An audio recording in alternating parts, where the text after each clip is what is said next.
Hello everyone, welcome back to the channel. This is Kaga. So today we'll be taking another excursion into armored warfare, and I'd like to help demystify some of these Chinese tanks for you all.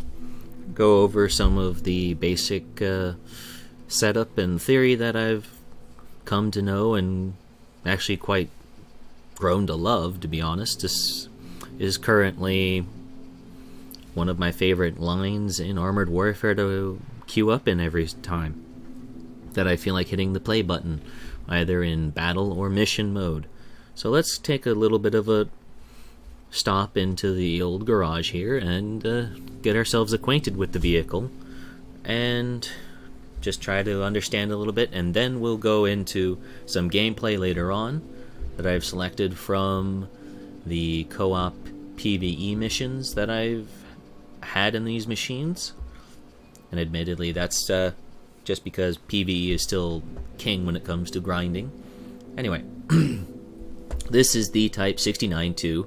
It is the Tier 4 Chinese main battle tank sitting in Zhongfen's, the new Chinese arms dealer in armored warfare. And let's go ahead and just quickly take a look at it. And the first bit you'll notice is that, admittedly, this is a very Soviet-inspired design. But you'll notice something very interesting about the gun. This is not the gun that you're familiar with on your Soviet tanks.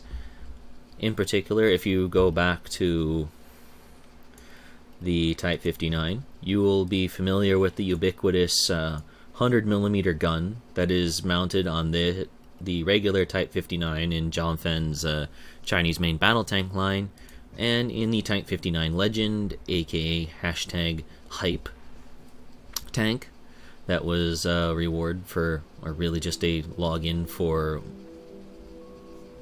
while back. I forget exactly when in the conditions we got this tank, but you know what? It was a #hype tank. No big deal there. But you'll notice that these ones have 100mm guns. And they're the quite ubiquitous 100mm gun that you can find on most Soviet tanks of the early post-war era. And they're quite distinctly different from the gun that you see mounted on the Type 69-2. And let's dive in and explain that a little bit. When you first unlock the Type 69-2, you have that ubiquitous 100mm gun that is mounted to it, and it's capable of firing rounds that have 230mm penetration, do 282 average damage for its AP. Don't really care about its heat ammunition too much. It was kind of garbagey. But once you get past that round, you could gain access to this 105mm gun, which you will notice that it fires M392 APDS ammunition and a whole bunch of other M number ammunitions. Yeah, this is basically a Chinese copy of the American, well, it's not really American, it's basically that ubiquitous British L7A1 105mm gun that armed the Western world until they developed the Rheinmetall 120mm smoothbore later on in the late 70s, early 80s. That's right. If you can imagine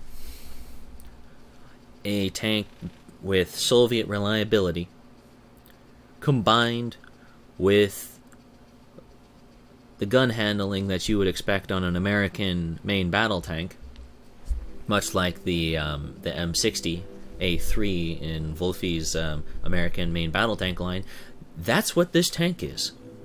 It's fairly robust. It has good above average, well, not really above average, but it's just better gun handling than the comparable Soviet tanks of the tier.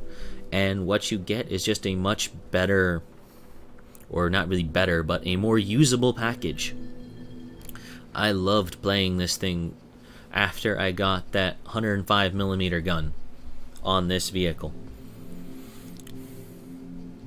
But that being said, I'm going to make a recommendation for grinding this vehicle. And the first bit of research that you should do is to get this upgraded 100mm BR-412D AP ammunition. Then you should drop down and work on these technologies upgrades. First in this Langer rangefinder for better accuracy, the ballistic computer for a 20% better aim time, and get the gunner sight, which further improves your accuracy.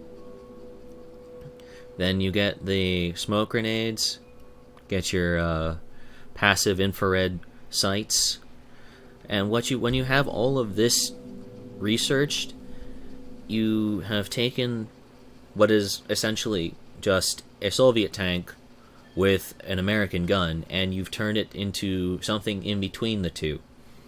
The accuracy is not stellar without some crew skills, but now you have a much more usable tank that you can be more aggressive than your Soviet counterparts, because the gun is just reloads faster, it aims faster, and you can put more shots into more critical areas faster every single time. Now, after this point, I would recommend actually grabbing the engine, because while you could argue that you might want that armor retrofit slot, I would always go for just a little bit better performance in the engine in any of the Soviet vehicles, because speed is life.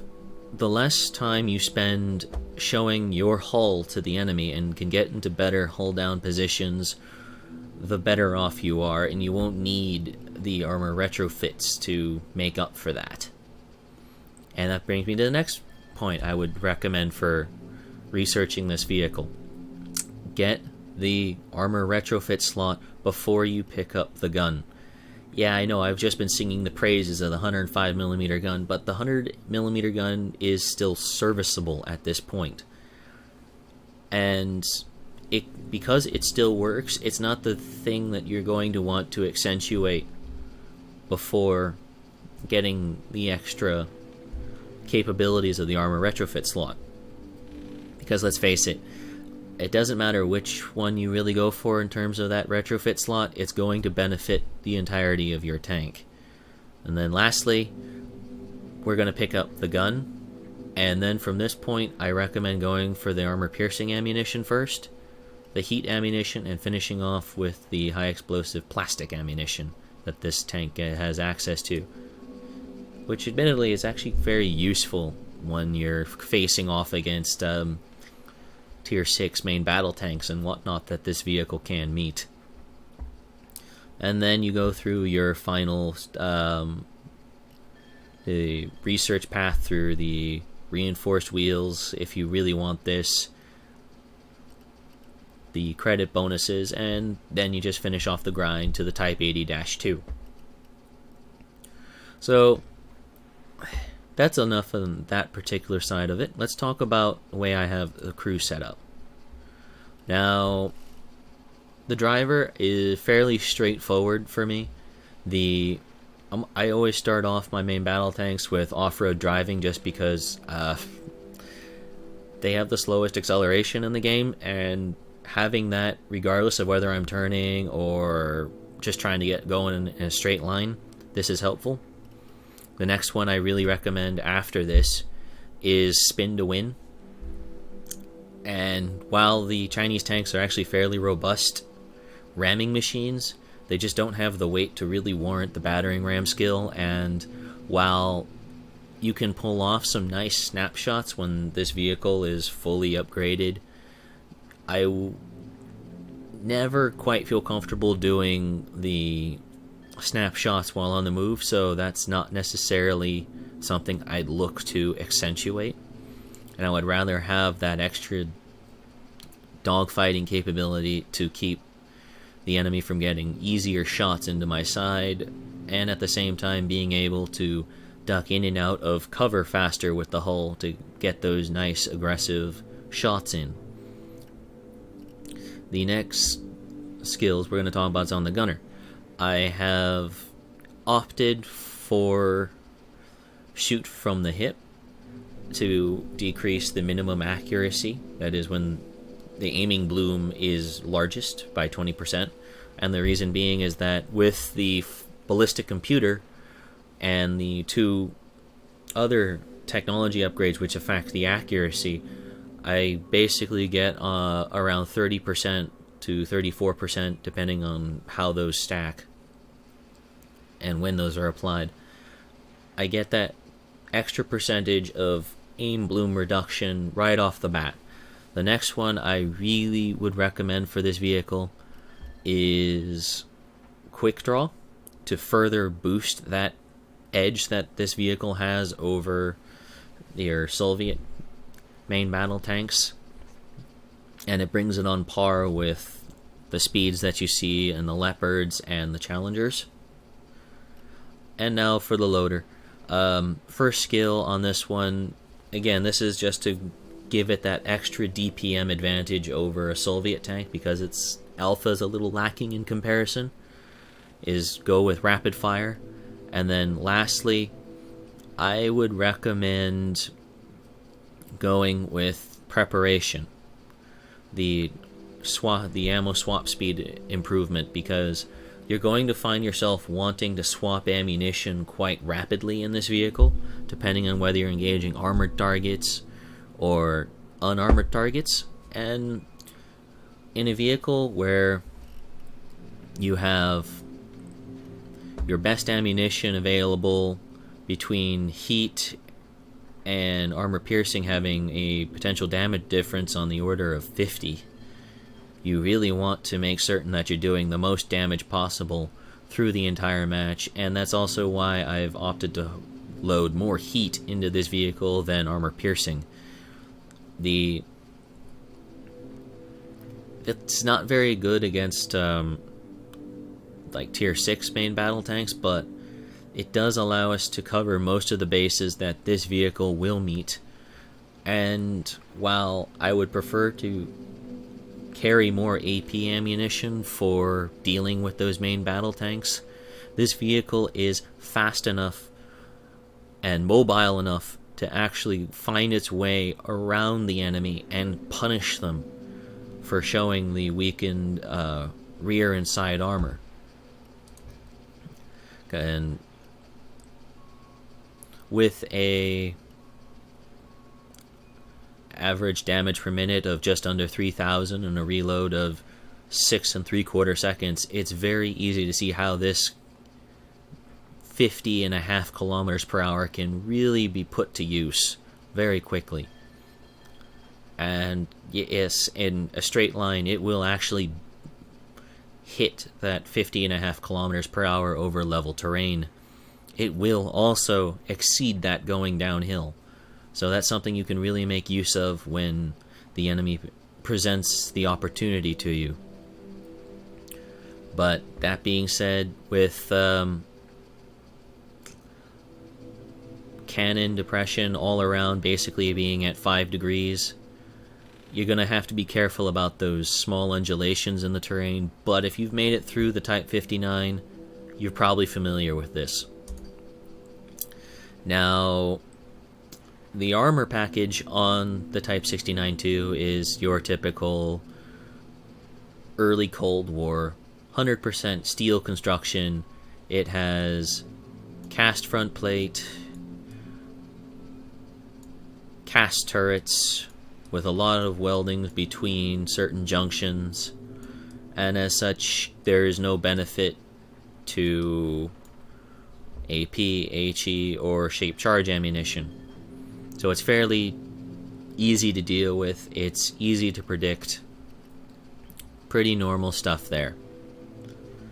And now we're to go last little bit here in terms of the retrofits that I carry on this vehicle.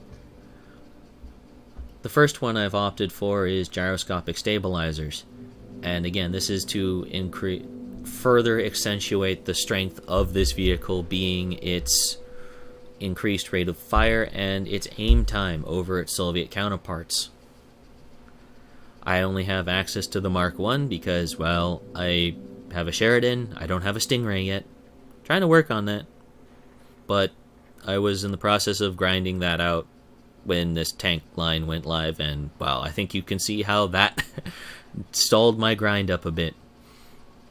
Second retrofit that I've included is the internal hull reinforcement, which gives almost, at least at the Mark II, almost 10% extra hit points.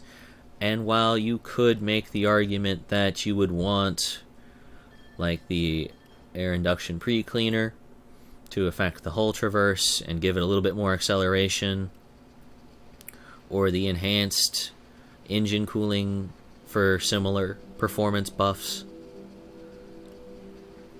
I think that having this extra bit of hit points will help this vehicle in getting, once it, in the instances that it has to traverse open terrain to get into the next piece of cover.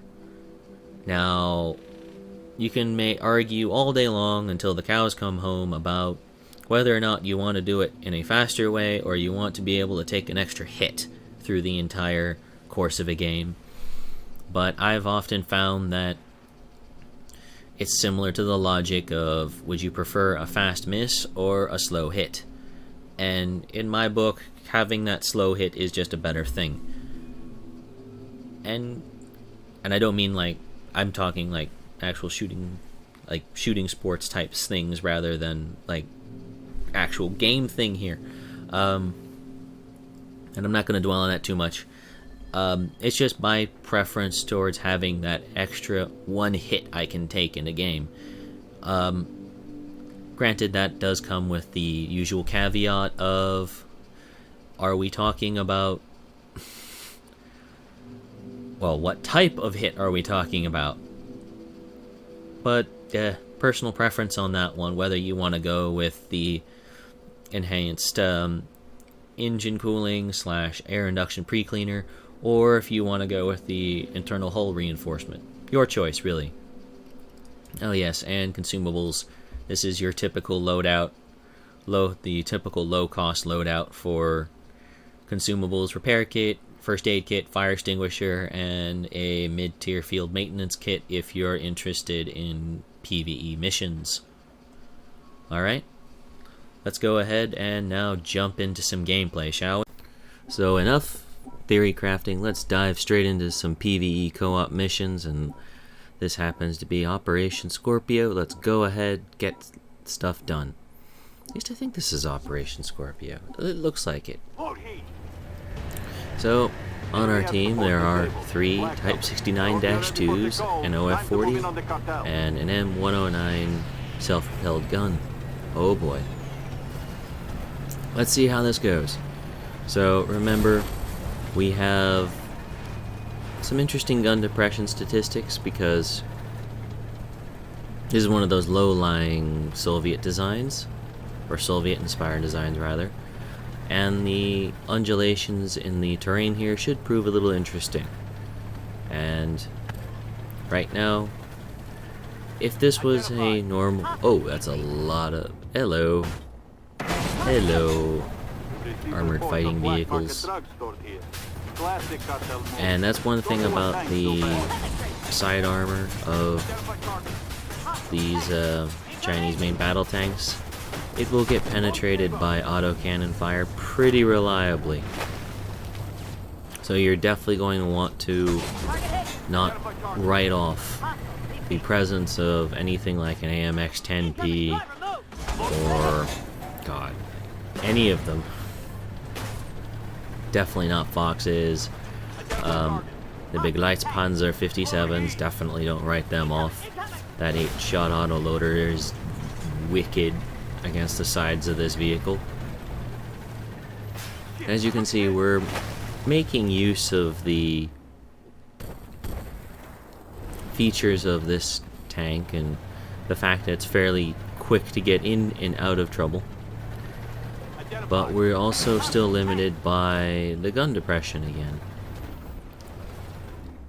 And you see me go back and forth there trying to determine the position of the other enemy that was firing at me from behind, and that's because at least unlike a lot of other tanks, the Type 69-2, and actually for that matter all the Chinese tanks with like maybe one exception, are quite agile machines. So you can afford to question whether or not which direction you need to have your front armor pointing at. Nice to be able to just tear apart and butter the front of the Soviet equivalent of this vehicle. Well, I guess equivalent isn't really the right term because the T-64 is an early 60s design, so the suspensions, the engines are all from the early 60s, whereas the 69-2 is from the late 60s. So saying it's a straight up copy in that sense, not quite accurate, because it's just a little bit better in some of the take-ups, at least I found it to be, than its Soviet-inspired counterpart available through Shishkin. So I know it hasn't seemed like a lot, like we've been doing a lot, but we've already picked up around 3,100 damage. I know that doesn't sound like a lot, considering you see like some main battle tank rounds when you get up to like tier 6 go upwards of 10,000 on average, 15,000 on a good round, things like that. So maybe 3,500's a little pedestrian, but at the same time, it's not that bad considering that this is a tier 4 machine in a predominantly tier 4 PvP session.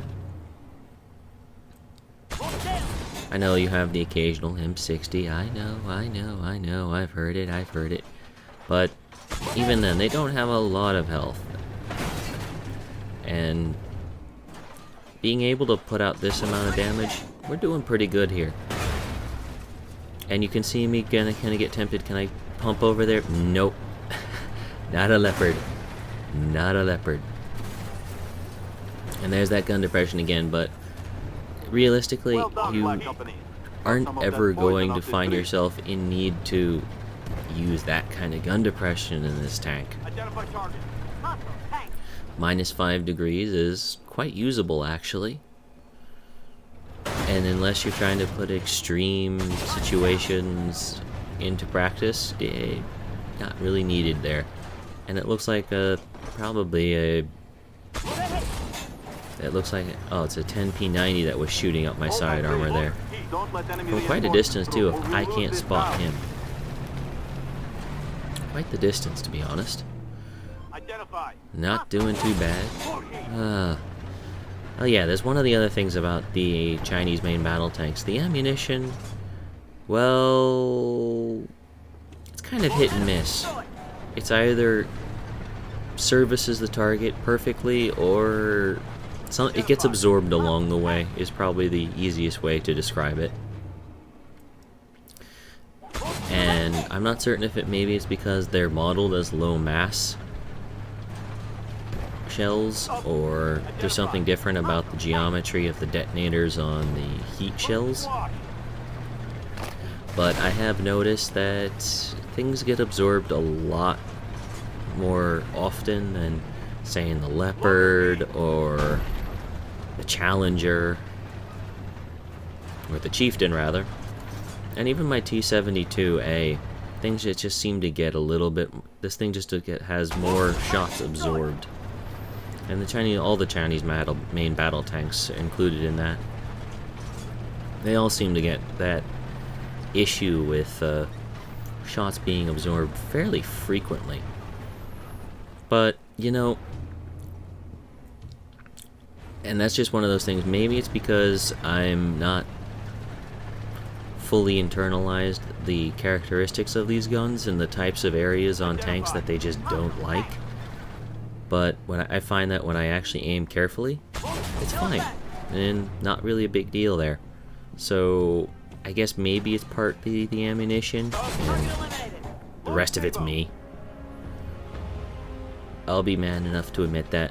Yeah, maybe it's probably mostly me and not really the ammunition per se. But you know what? If you have experience driving these new Chinese main battle tanks, and you think differently about the ammunition, please let me know in the comments down below.